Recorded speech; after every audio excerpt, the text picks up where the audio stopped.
gamers all around the flat universe. We have gathered here today to discuss some things that people are flipping out about.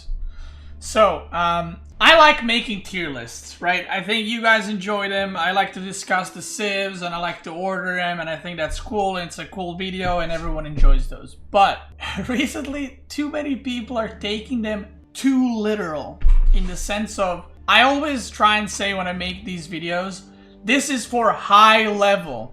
I'm talking like top 15, top 20 players in the world. Like, I'm not talking diamond high level, right? I'm talking top 15, top 20. And I always say this in my videos because I don't want people to use that info on why and what they should play in Gold League, right? Because you're not top 15, top 20, right? So I always say this, but people always just ignore that part. And they're like, hey, Beasty said this civ sucks, I'm never gonna play it again. That's the wrong way to go about this. Completely wrong way. I'm not making civ tier lists for gold or for diamond because I'm not gold or diamond. I don't know what's OP on gold. I don't know what's OP on diamond, right?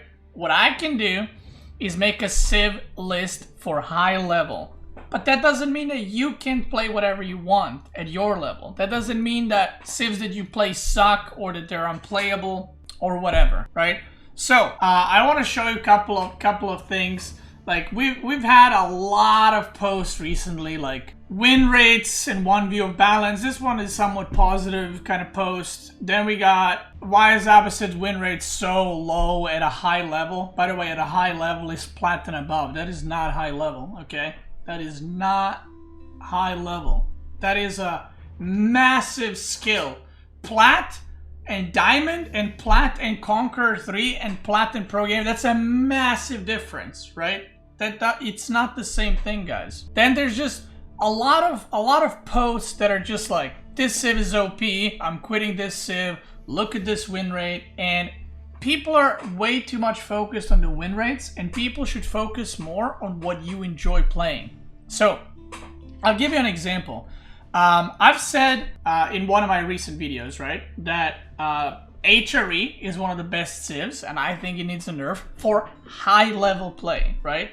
And I always say this, for high level play. Now, there's been a lot of complaining about HRE, that it's OP, you know, imba, unbeatable, yada yada. And then there's the other side that's like, well, look at HRE win rates, they suck. So if they're OP, why do they have low win rates? The skill difference within leagues is massive, and I'm about to show you that. So if you look at bronze, China is #1 civ with 56% win rate. What does that mean? Does that mean that China is OP in bronze? Does that mean that people can't play other civs? Should we nerf China in bronze? What's the deal? No one knows how to play in bronze, right? So, same thing for silver. Look at it. China is second worst. What happened? Right? It went from #1 to second last. What do these stats tell us?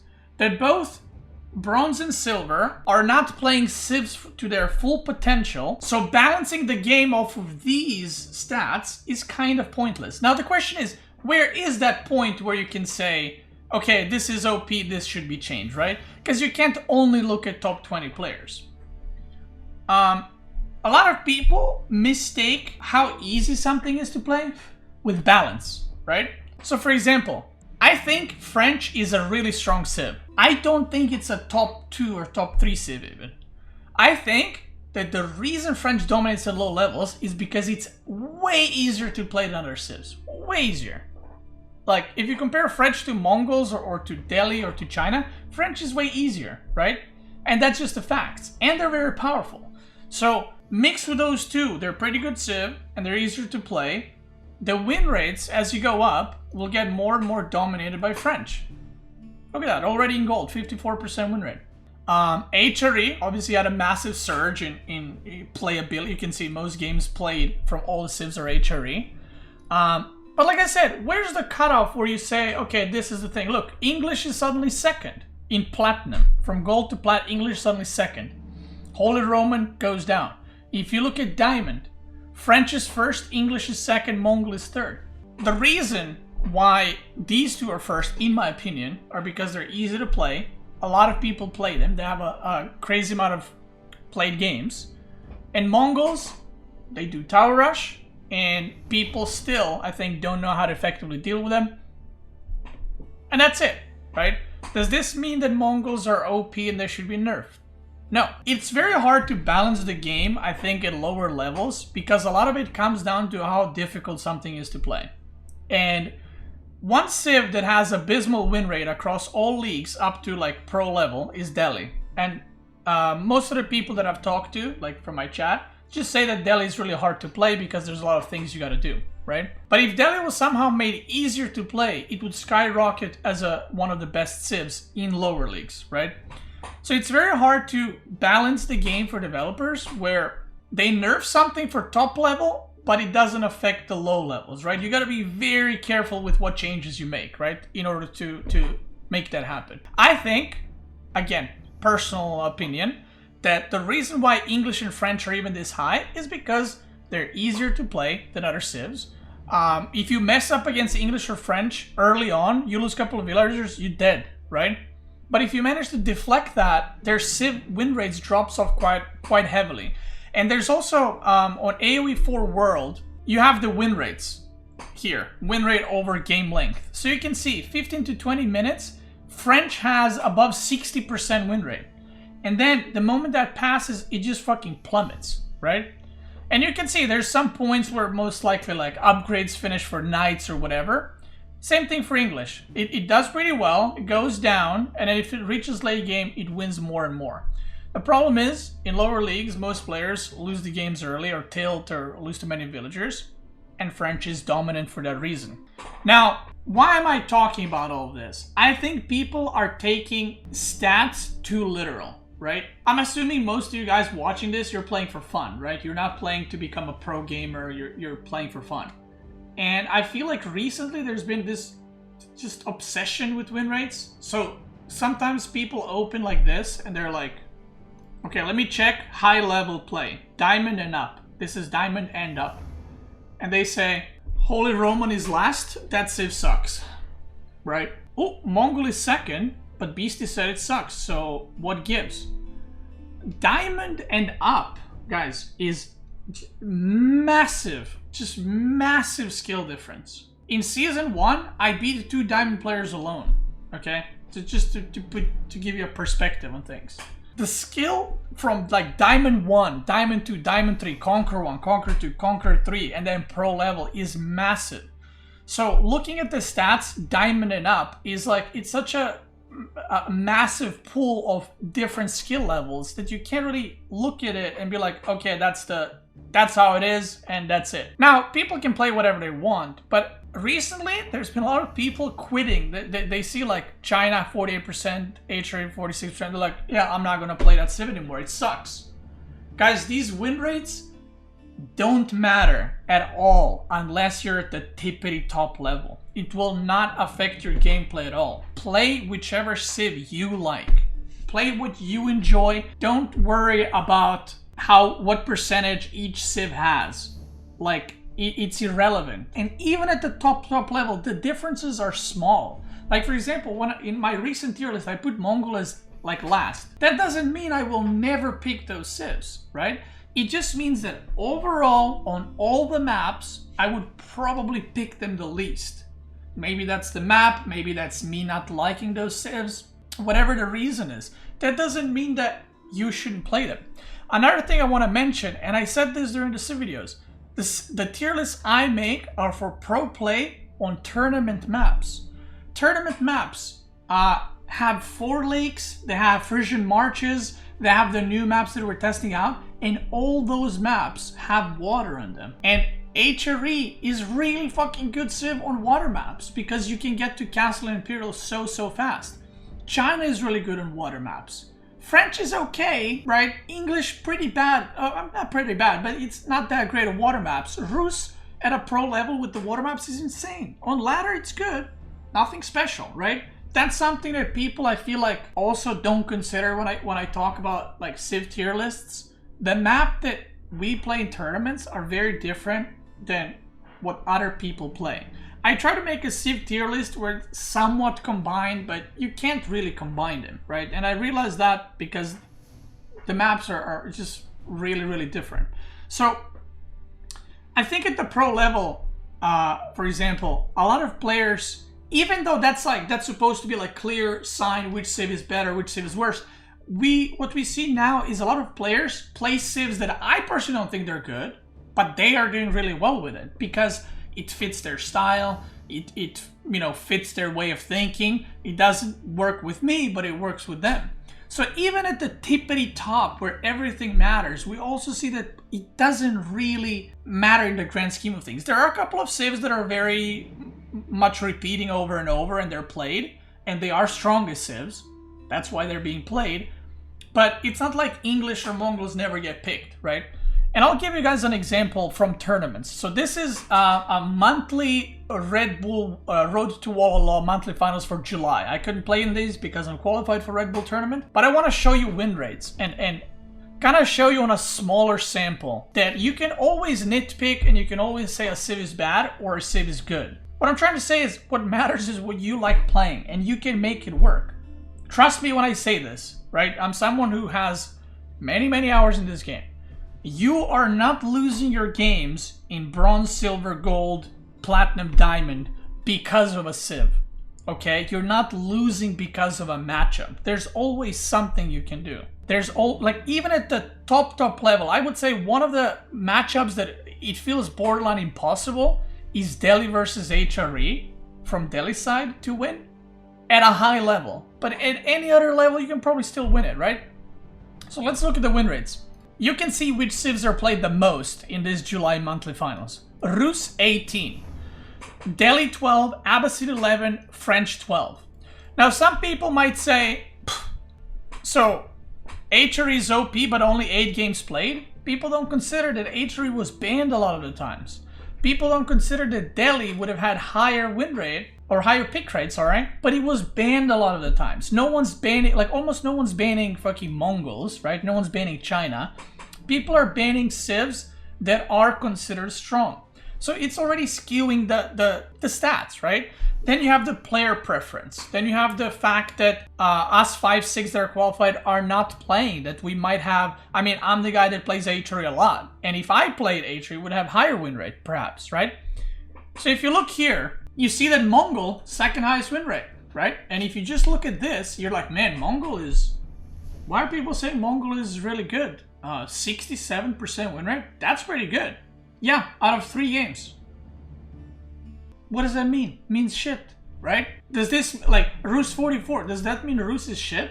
Does this mean that English is better than HRE? No. It just means the games happen, right? We don't know what happened in those games. We don't know who played them. Obviously, this is not like a micro scale where pro players are involved.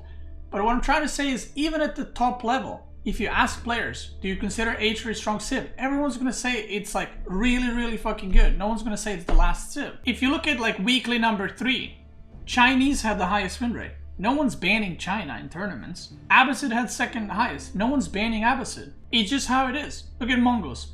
Very low pick rate, but it did have a 53% win rate. So, like I said, there's been a lot of talk about this, and people just gotta take a step back, realize that statistics are not everything. By the way, I don't know what time period you need for the stats to be valid, or how many players and how close to the skill they need to be. I don't know any of that to prove the stats valid and for them to make sense.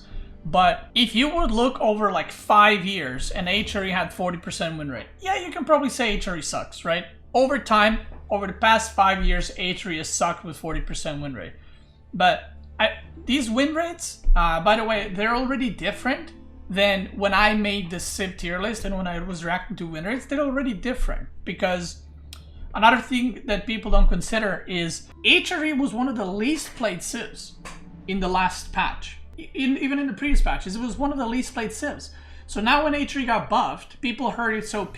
So people who have never touched the civ are playing it. And of course, the civ is not OP that it's gonna just auto win against everything. It's just a good civ. That doesn't mean automatic just winning against everything and just demolishing absolutely.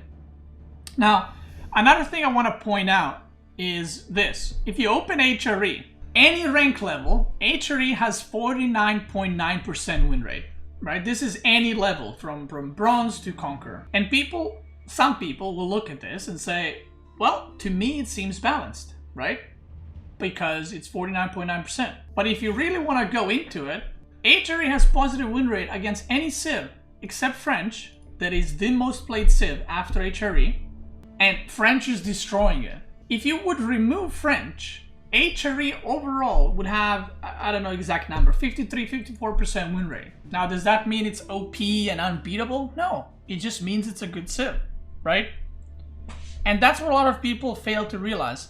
They always think that if a civ is strong, that it's unbeatable. You should never lose with it. It's OP. Oh, they have 55.6% win rate against Abbasid. Abbasid should always lose. No, Abbasid should lose 55.6% of the time overall in the game, right? And that's such a small difference, guys. Out of 100 games, let's say HRE would win 56 times and Abbasid will win 44 times. That is not a massive difference to the point of unplayable, right? It's very, very minor. Now, I'll give you an example. I dabble into League of Legends. You know, some of you might not know. You might think I'm memeing. I'm not. This is my match history in League. Some of you might not know League, might not understand what League is about. I'm shit at League. I'm around gold, platinum. I'm not very good. These champions that I'm playing are trash at the high level. Maybe Hecarim is playable. These other ones are like literally just trash. I don't care. I enjoy them. I don't care about it. I play because it's fun. Is it impossible to win with these at a high level? No, it's not impossible. They're just not great. Am I at a high level? No, I'm not. I'm not that good. I play what I enjoy and what I'm having fun with. And that's the same thing in Age of Empires 4. These games that I lost, I didn't lose these games because I had a champion that's not as good as their champion. I just lost, right? And that's it. So, everyone needs to chill, calm down, play what you like, stop obsessing over win rates. Like, there's been so many posts, so many posts. This post, by the way, just to give you an example, right? Why is Abbasid winner against entry so abysmally low on high level? Platinum and above is not high level. He's probably bronze or silver for that's high level for him, but that is not high level, right? It's a matter of perspective. And then you have this comment, for example. This is a top comment. Abbasid can't kill HRE early. Killing HRE earlier is the only answer. Abbasid is one of the better civs against HRE when played correctly. At a high level, Abbasid is very decent civ into HRE because you can deny relics with horsemen and camel archers, and you don't need to rush castle with Abbasid to compete with HRE's men-at-arms or knights. But different league, different experience. That doesn't mean that Abbasid sucks. That doesn't mean that Abbasid is OP. That doesn't mean that HRE sucks. That doesn't mean that HRE is OP. Do you guys see what I'm trying to get here? It doesn't mean it's impossible. A lot of players here are like, yeah, you can't do anything about it. That's it. That's not the case. If you want to improve, if you want to truly improve from someone that I like playing different games and I like, you know, when I play a game, I like to learn it and to improve. When you lose a game, if you truly want to climb ELO, look at what you could have done better. Find VODs of players that are playing that match and why did they win. So many players are looking at stats and just giving up, just throwing in the towel. Oh yeah, this Civ's got 52% against mine. Fucking imbalance, dude. Impossible to win this one. And it's like, now let me be brutally honest. I've said this before. HRE or Abbasid or Delhi or China or whatever Civ does not suck in bronze or silver or gold or plat or diamond. You suck in bronze or silver or gold or platinum or diamond. Some civs are easier to play. Yes, 100%. I don't disagree with that. French and English, namely, they're easier to play. But that doesn't mean that something is imbalanced or broken or should be changed. And another thing is, every civ has their own problems and issues, right? And I've learned this in StarCraft 2. I used to play only Terran, then I started playing other races. And you learn something very quickly. A lot of the things that you never knew were annoying or difficult for that race or civ, you start playing and you quickly realize this fucking sucks when this happens to me, right? It also depends what your goal is, right? If you truly want to just climb, you don't care about anything else. You don't care about improving, you don't care about learning multiple civs, you just want to climb. Yeah, playing English or French is probably going to be the best for you. If you want to play other civs and learn the game, and if that matchup, French specifically, is that big of an issue, find someone who can help you with that matchup. Because I feel like whenever people talk about imbalance or struggling in a matchup, it's always French is being mentioned, right? And most recent times HRE. Just find a pro player, find a streamer, find someone in the community to help you out with that matchup, because that matchup is not unbeatable. You just don't know how to play it, right? And yes, there's a limit to that, right? Where some things favor some civs. That's just how it is. You can never reach a perfect balance with 50% win rate in every matchup. That's not possible. That is not possible. We didn't have that in StarCraft 2 with 3 races. You're not going to have that in Age of Empires 4 with 8 civs. It's just never going to happen. And you know what the beautiful part about AA4 is? You don't need to stick with one civ. The civs are very similar to one another, unless you don't play a lot, I guess. And if you feel like, hey, this civ is OP, just play it. Give it a go. And you'll see how that civ struggles. My advice, whenever I didn't know how to beat something in StarCraft 2 or how to deal with something, you know what I did? I played that race and I did that thing that I couldn't beat. And then people beat me. And I was like, so that's how you defend it. So, if you think HRE, for example, castle rushing into Burger Palace is OP, pick HRE and do it. Go on the ladder and do it. And maybe you'll win, you know, maybe you'll win 5 games, you'll win 10 games, but eventually you will start losing. And then you will see what the proper way to play against it is, because I guarantee you're not going to have a 100% win rate with it. Not even close. Remember guys, this game is for fun. You're playing video games for fun. Stop obsessing over win rates. Every civ is viable, every civ is good and can be played really good. I do think that, for example, in my experience, Mongol is one of the weaker civs. I am probably still going to play it in tournaments because I love that civ and it suits me. It suits my play style. I understand the civ very well, and I'm not going to give up just because it's not as good, right? If you're watching this on YouTube, thank you so much for watching. If you're watching this on Twitch, we're going to keep going, and let me know what you gamers think.